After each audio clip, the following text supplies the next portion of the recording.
Welcome back students आज का जो मेरा सेशन है वो इस्लामिक इकोनॉमिक्स के ऊपर है। बेसिकली मैं लास्ट वीडियोस के अंदर जो कि इकोनॉमिक लेक्चर के अंदर मेरी वीडियोस पड़ी हुई होंगी प्लेलिस्ट के अंदर, वहाँ मैं डिस्कस कर चुका हूँ कि इकोनॉमिकल सिस्टम होता क्या है। हम अभी ओवरव्यू कर लेते हैं इकोनॉमिकल सिस्टम को। देखें जी, बेसिकली इकोनॉमिकल सिस्टम क्या होता है कि जिस भी कंट्री के अंदर आपका कोई इकोनॉमिकल एक्टिविटीज होती हैं, वहाँ के कुछ लॉज, कुछ पैराडिगम्स होते हैं, कुछ कानून होते हैं जिनके ऊपर से वो आपको वहाँ अपना बिजनेस रखना पड़ता है। ठीक है, तो जब आप उसका बिजनेस रखने के लिए कोई ऐसा प्लेस ढूंढते हो, कोई ऐसी जगह ढूंढते हो जहां पर आपका बिजनेस कैपेबल होता है, तो वहां पर कुछ कानून एग्जिस्ट करते हैं। वो कानून कहलाते हैं इकोनॉमिकल सिस्टम। जो के कानून होते हैं उस कंट्री के बनाए हुए, जो कंट्री को अर्निंग प्रोवाइड करते हैं या फाइनेंशियल स्टेटस देते हैं। ठीक है, अब जो हम बात करेंगे, बेसिकली जो इकोनॉमिकल सिस्टम होता है उसके बगैर कोई इकोनॉमी ग्रोथ नहीं कर सकती। इकोनॉमी की ग्रोथ के लिए हमें लाजमी तौर पर सिस्टम को इन्हांस करना पड़ेगा। सिस्टम हमारा जब इन्हांस होगा तो ऑलमोस्ट हमारे पास जो सिस्टम आएगा वो एक कंप्लीट कॉम्प्रिहेंसिव सिस्टम आएगा। अब हम बात कर लेते हैं जी करंट ग्लोबलिस्टिक इकोनॉमिक सिस्टम। यहाँ पर तीन तरह के सिस्टम हैं, सोशल, ठीक है, सोशल कम्युनिस्ट और कैपिटलिस्ट। ये तीन तरह के सिस्टम इस वक्त दुनिया में काम कर रहे हैं। कैपिटलिस्टिक, ठीक है जी।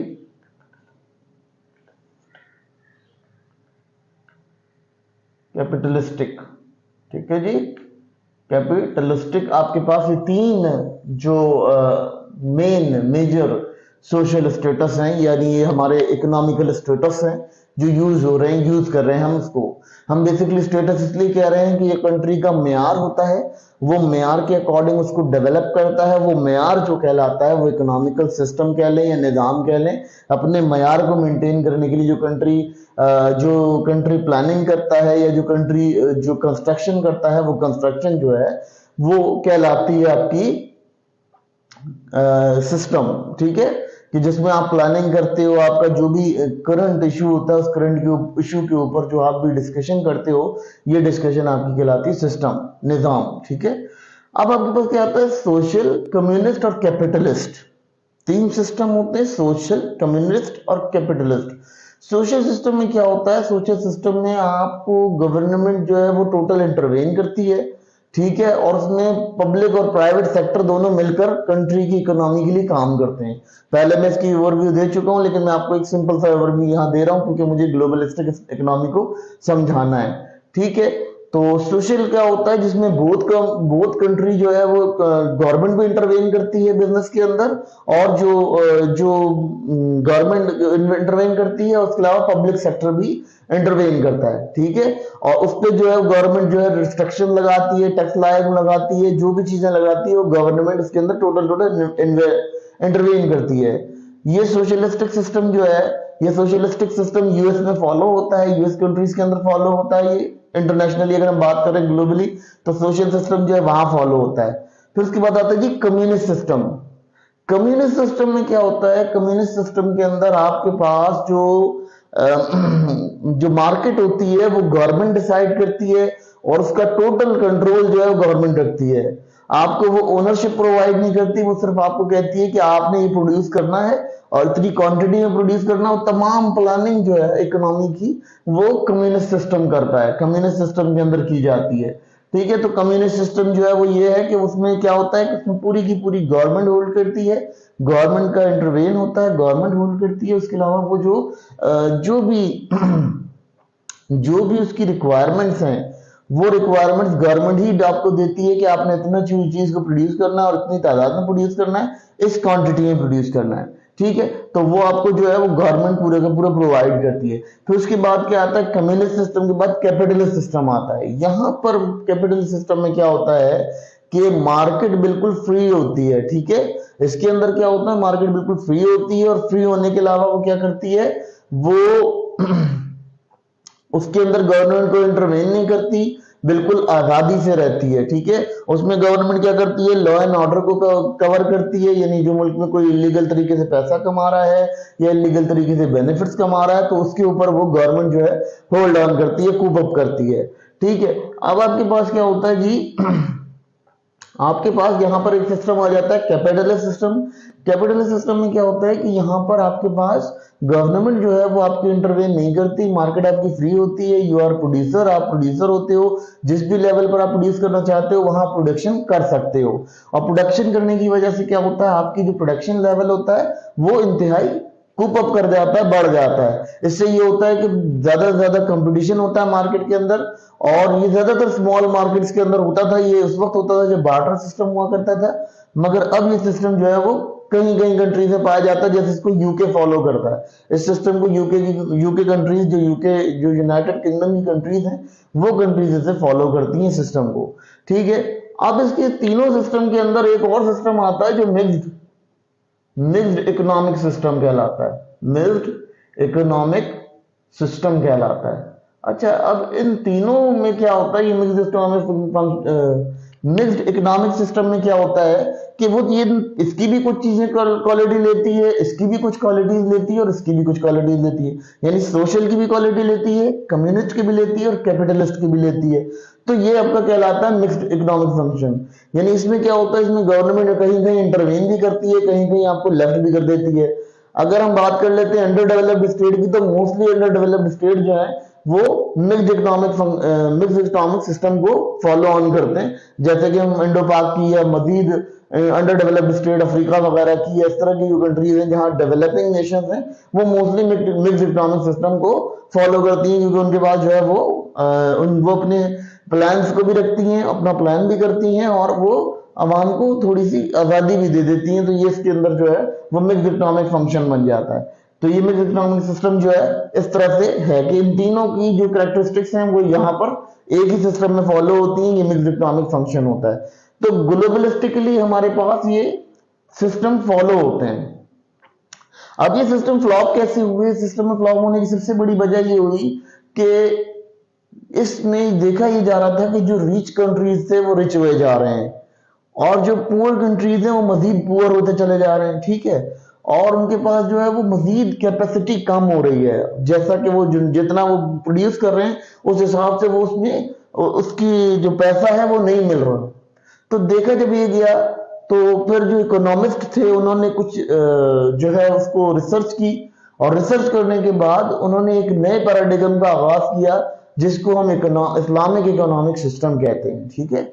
इस्लामिक इकोनॉमिक सिस्टम जो है वो इन सब की जब फ्लॉप हो गए, ये भी सारे सिस्टम फ्लॉप हो गए, क्योंकि पहले इसको अप्लाई करके देखा इस्लामिक कंट्रीज ने, कहा ये भी काम नहीं कर रहा, फिर इसको अप्लाई किया तो इसको भी काम नहीं कर रहा ये भी सही से, फिर उसके बाद उन्होंने ये वाला अप्लाई करके देखा तो कहा यार ये भी काम नहीं कर पा रहा, क्योंकि इसमें ओवर प्रोडक्शन हो रही है, ओवर कंज्यूमर्स आ रहे हैं, ओवर प्रोडक्शन हो रही है, कंज्यूमर शॉर्ट हो रहा है, कंज्यूमर शॉर्ट हो रहा है तो प्रोडक्शन ओवर है, तो वो भी यहाँ नुकसान होने लगा।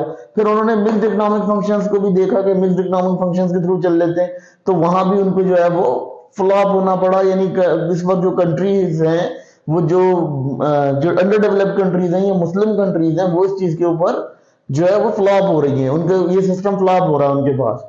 तो फिर वो क्या कर रहे हैं, वो एक सिस्टम बना रहे हैं इस्लामिक इकोनॉमिक सिस्टम। यानी इस्लामिक इकोनॉमिक सिस्टम में क्या होगा कि इस्लामिक इकोनॉमिक सिस्टम बेसिकली कहता क्या है, पहले इसकी बात यह है कि वो कहता है डिस्ट्रीब्यूशन ऑफ वेल्थ, यानी आपने अपनी दौलत को किसी और को भी देना है, ठीक है, डिस्ट्रीब्यूशन करनी है।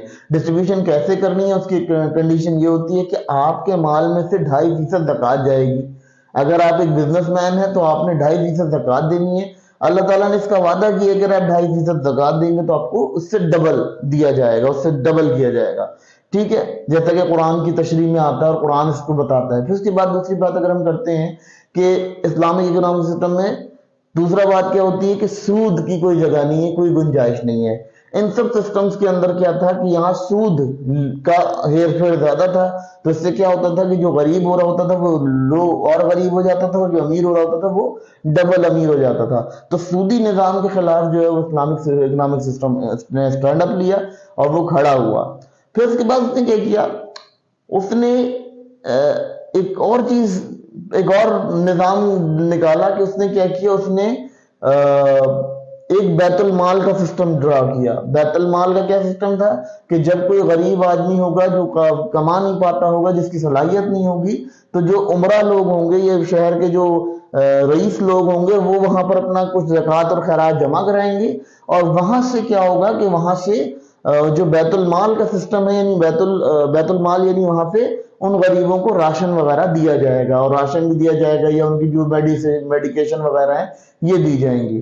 तो ये सिस्टम जो है वो बैतुल माल का सिस्टम ड्रॉ हुआ। ये बैतुल माल का सिस्टम हजरत उमर रज़ियल्लाहु अन्हा के ही दौर में शुरू हो गया था, और ये उन्होंने ही पहला इंप्लीमेंट करवाया था इसके ऊपर। और बैतुल माल का सिस्टम जो है वो पहले ही हजरत उमर की दौर में बनाया गया था, इसको पहले डेवलप किया गया था। तो इस्लामिक पैराडिगम के अंदर क्या आता है, इस्लामिक पैराडिगम जो है डिस्ट्रीब्यूशन ऑफ वेल्थ के ऊपर बात करती है कि पैसा आपका मूव होना चाहिए, मूव ऑन होना चाहिए। सिर्फ आप ही उस पैसे के हकदार नहीं हो, बल्कि आपको दूसरों को भी उस पैसे के अंदर शामिल करना चाहिए, जो नादार और गरीब लोग हैं। फिर तीसरी बात ये थी कि इस्लामिक इकोनॉमिक सिस्टम कहता था कि इक्वलिटी होनी चाहिए सिस्टम में। ऐसा ना हो कि अगर कोई गरीब है तो वो गरीब ही रह जाए, उसको अमीरों के साथ बैठने की इजाजत ना हो, और जो अमीर है वो इस वजह से ना मिले कि ये गरीब आदमी है तो मैं इससे ना मिलूं। तो बेसिकली इस्लामिक इकोनॉमिक सिस्टम जो इक्वलिटी के ऊपर बात करता था कि इक्वलिटी आए। फिर उसके बाद वो कहते हैं कि जी इक्वलिटी के बाद वो जस्टिफिकेशन के ऊपर बात करता था कि इंसाफ किया जाए। इन तमाम इकोनॉमिकल सिस्टम्स के अंदर इंसाफ है तो, लेकिन बहुत दूर पड़े जाकर, क्योंकि इसमें क्या होता है, ज्यादातर कोशिश ये की जाती है किसी को मजलूम को दबा दिया जाए, कोई मजलूम दब जाए, ठीक है। फिर कहीं ना कहीं ऐसी कोशिश की जाती है कि इन सिस्टम्स के अंदर जो है वो कोई ना कोई ऐसा ऐसा हल निकाला जाए कि अमीर को भी बचा लिया जाए और गरीब को भी कुछ ना कुछ फायदा दे दिया जाए, इतना फायदा ना हो जितना उसको नुकसान हुआ है। तो जब ये तमाम इकोनॉमिकल सिस्टम्स को हम स्टडी करते हैं, तो इस्लामिक इकोनॉमिक सिस्टम जो है वो इंसाफ, अदल इंसाफ के ऊपर बात करता है। यानी अगर बादशाह ने भी कोई चोरी की है तो उसका भी हिसाब होना चाहिए, तो ये इस्लामिक इकोनॉमिक सिस्टम बात करता है। शरीयत के हिसाब से उसका फैसला होना चाहिए। अफसोस के साथ ये कहना पड़ रहा है कि हम जिस कंट्री के से बिलोंग करते हैं वहां पर शरिया कोर्स खाली पड़ी रहती हैं, और हम शरिया कोर्स के अंदर फैसले लेकर नहीं जाते, क्योंकि हम इन तमाम इकोनॉमिकल सिस्टम से जो है वो इंस्पायर्ड हैं, और हम क्या करते हैं, हम इन इकोनॉमिक सिस्टम के ऊपर फैसले करवाते हैं। हम इस इकोनॉमिक सिस्टम को फ्लॉप कर देते हैं। देखिए जी, सीधी बात है, कौम अगर तरक्की करती है तो वो अपने ही नज्म ज़ब्त से तरक्की करेगी। जब उसका अपना ही नज्म ज़ब्त फॉलो नहीं होगा तो वो कैसे तरक्की करेगी। सिंपल सी एक डेफिनेशन है। अगर कभी आपको पेपर में ये क्वेश्चन किया जाए, क्वेरी की जाए कि जी पाकिस्तान के अंदर, या कोई सवाल ऐसा किया जाए कि जी ये सिस्टम कैसे अप्लाई किया जा सकता है या कैसे किया जा सकता है, तो सिंपल है, हमारा जो सिस्टम है ये यहाँ से इंस्पायर्ड है, ठीक है, ये लोग यहाँ से इंस्पायर्ड हैं, और जब ये लोग यहाँ से इंस्पायर्ड हैं तो ऑलमोस्ट ये कभी भी इस सिस्टम को अप्लाई नहीं करेंगे, क्योंकि इसमें इक्वलिटी है, इसमें डिस्ट्रीब्यूशन ऑफ वेल्थ है, इसमें जो है वो इनकम इंटरेस्ट नहीं है, इनकम इंटरेस्ट के ऊपर शदीद मुखालफत की गई है, ठीक है। इसके अलावा इसके अंदर जो है वो नीड्स और वांट्स के ऊपर फर्क किया गया है कि नीड्स क्या है और वांट्स क्या है, ठीक है। फिर उसके अलावा इन्होंने जो है वो इसके अलावा नीड्स वांट्स को फर्क किया गया है। इसके अलावा इन्होंने जो है वो बहुत डिटेल है, हम इसको मजीद अगर आगे जाएंगे सेशन में तो हम आपको मजीद इसको ओपनली डिस्कस करेंगे कि नीड्स क्या है, वांट्स क्या है, और जो आपको चाहिए वो क्या है, और जो आप एक्स्ट्रा डिमांड कर रहे हो, एक्स्ट्रा व्यंजन डिमांड कर रहे हो वो क्या है।